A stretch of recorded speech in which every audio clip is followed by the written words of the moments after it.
Donc voilà une mesure qui a été mise en œuvre cet été. Enfin, nous avons un enjeu majeur de crédibilité, c'est d'aboutir à ce fameux droit à l'oubli qui a été annoncé par le président de la République. Je rappelle que c'était vraiment son choix, ça a été une mesure qu'il a portée lui-même, qu'il a voulu inscrire, je dirais parfois probablement contre certaines de ses administrations centrales, notamment Bercy qui gère les assureurs. Voilà,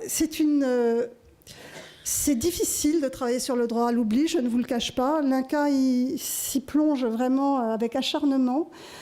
Nous allons publier un certain nombre d'études pouvant permettre de justifier ce droit à l'oubli pour montrer qu'un patient, lorsqu'il souhaite emprunter 3 ans ou 4 ans ou 5 ans après un diagnostic de cancer, c'est qu'en fait il est guéri, qu'il n'a pratiquement aucun risque de rechute. Et donc un certain nombre d'études démontrent cela.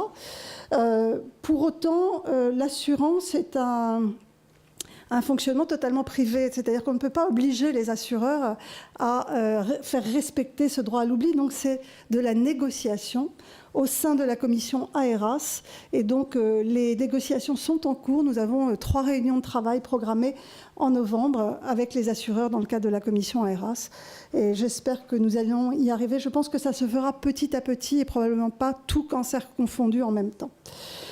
Enfin, il est prévu d'harmoniser les questionnaires de santé, toujours dans le cadre de la convention AERAS, pour que d'un assureur à l'autre, ce soit toujours le même questionnaire qui soit demandé et que les médecins généralistes puissent accompagner les malades dans